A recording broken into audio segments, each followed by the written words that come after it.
Assalamualaikum warahmatullahi wabarakatuh. Hai semuanya, apa kabar? Semoga semuanya dalam keadaan sehat dan baik ya. Di part kali ini, kami akan melanjutkan perjalanan dari Sembalun menuju ke Mandalika. Dari Sembalun ke Mandalika memakan waktu sekitar 2 jam perjalanan.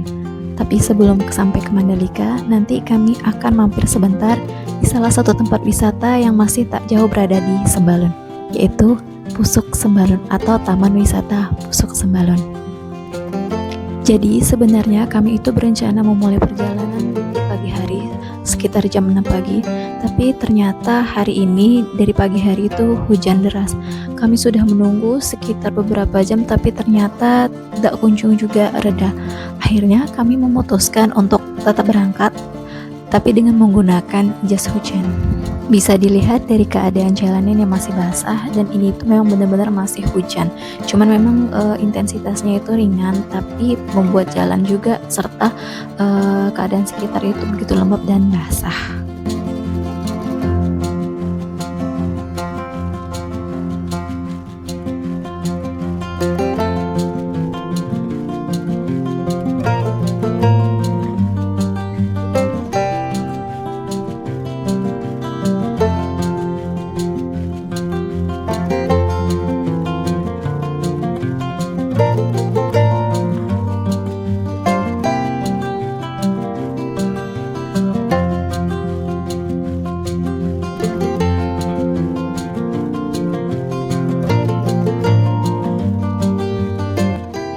Setelah beberapa saat berkendara, akhirnya kami sampai juga di Taman Wisata Pusuk Sembalun.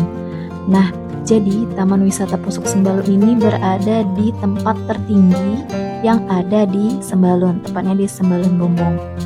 Dari atas sini juga kita bisa melihat desa Sembalun dari kejauhan yang ada di bawah. Di Taman Pusuk Sembalun ini juga view-nya itu dikenal orang sebagai Jurassic Park-nya Indonesia karena bentuk bukit-bukit di sekitarnya ini. Dikarenakan keadaan masih hujan dan ini intensitasnya juga lumayan agak lebat dari sebelumnya, kami memutuskan untuk melanjutkan kembali perjalanan. Oh iya, untuk informasi karcis tadi, di sana kami tidak dimintai karcis bayar masuk, hanya untuk parkir saja sebesar Rp5.000. Untuk keadaan jalan waktu hujan seperti ini, jadi memang harus benar-benar hati-hati. Selain dia sedang keadaan licin, ini juga sedang turunan dan kondisi sekitar juga sedang berkabut. Buat teman-teman yang kesini, semoga nanti perjalanannya tidak seperti kami atau dalam keadaan cerah ya, karena ini kalau cerah tuh asli bagus banget, bisa melihat pemandangan di kanan kirinya.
Akhirnya setelah 3 jam perjalanan atau ngaret 1 jam dari estimasi tadi, kami tiba di sirkuit Mandalika yang ada di Lombok Tengah. Sirkuit Internasional Mandalika atau nama resminya Pertamina Mandalika International Street Circuit. Lokasinya ini ada di kawasan ekonomi kreatif Mandalika, Lombok Tengah, Nusa Tenggara Barat. Yang menariknya, sirkuit ini punya konsep street circuit. Jadi lintasannya dibuat menyatu dengan kawasan jalan di sekitar Mandalika, tapi kualitasnya tetap kelas dunia. Panjang lintasannya sekitar 4,3 km dengan 17 tikungan. Dan sekarang Mandalika itu pernah menjadi salah satu tuan rumah ajang balap internasional kayak MotoGP dan World Superbike. Selain buat balapan, tempat ini juga sering jadi destinasi wisata. Banyak orang datang bukan cuma untuk nonton race, tapi juga menikmati suasana Mandalika yang tenang dan cantik. Buat Indonesia, hadirnya sirkuit ini jadi kebanggaan tersendiri, karena akhirnya Indonesia punya sirkuit modern yang dikenal sampai ke dunia internasional. Dan menurutku, Mandalika bukan cuma soal kecepatan, tapi juga tentang bagaimana sebuah tempat bisa menyatukan olahraga, wisata, dan keindahan alam dalam suatu kawasan. Nah, jadi setelah berkeliling beberapa saat di sekitar area sirkuit, kami memutuskan untuk melanjutkan kembali perjalanan kami menuju Pelabuhan Lembar. Rencananya kami pada saat hari ini juga atau sekitaran sore nanti itu akan menyeberang ke Pulau Dewata atau Pulau Bali. Menurut di Maps tadi, perkiraan kami itu perjalanan dari sirkuit ke Pelabuhan Lembar adalah sekitar 1 jam. Tapi untuk lebih tepat berapa durasinya, mari kita lihat nanti ya.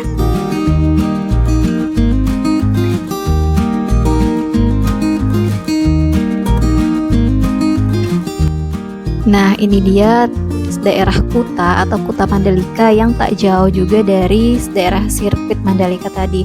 Di sekitaran sini itu banyak sekali pantai-pantai dengan view cantik. Tapi kami tidak mampir karena mengejar waktu untuk penyeberangan ke Pulau Bali nanti.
Jadi sekitar perjalanan 1 jam sampai 1,5 jam kami dari sirkuit menuju ke Pelabuhan Lembar. Akhirnya sekarang kami tiba di Pelabuhan Lembar. Untuk pemesanan tiketnya itu bisa di aplikasi Verizi, karena kami ini juga kemarin beli dari aplikasi Verizinya.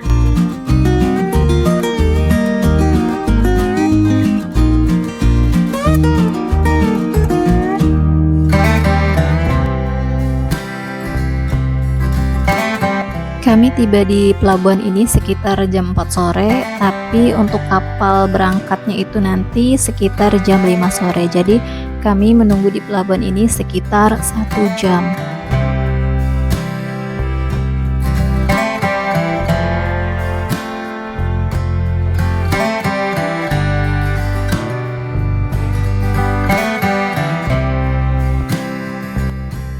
Perjalanan di Pulau Lombok akhirnya sampai di titik perpisahan, dan hari ini langkah kembali bergerak menuju Pulau Bali. Rasanya baru kemarin menikmati dinginnya pagi di Sembalun, melihat tenangnya laut di Mandalika, dan melewati jalan-jalan Lombok yang selalu punya pemandangan indah di setiap arahnya. Tapi begitulah perjalanan, selalu ada datang dan pergi. Selalu ada tempat yang harus ditinggalkan untuk menuju cerita berikutnya. Lombok bukan cuma tentang destinasi wisata, tapi pulau ini punya suasana yang bikin perjalanan terasa lebih hidup dan lebih bermakna. Dari bukit, pantai, jalan pesisir, sampai keramahan orang-orangnya, semuanya seperti ninggalin kesan yang susah dijelaskan. Sekarang kapal perlahan akan meninggalkan pulau ini. Pemandangan Lombok mulai menjauh, dan di depan sana Pulau Bali sudah menunggu. Ada rasa sedih karena harus berpisah, tapi juga ada rasa penasaran untuk melanjutkan perjalanan. Terima kasih Lombok untuk semua cerita, semua suasana, dan semua kenangan yang berhasil membuat perjalanan ini terasa spesial. Sampai jumpa lagi. Semoga suatu hari nanti perjalanan ini bisa kembali membawa langkah ke pulau-pulau yang indah ini.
Setelah berlayar sekitar 4,5 jam, akhirnya kami tiba di Pelabuhan Padangbai, Bali.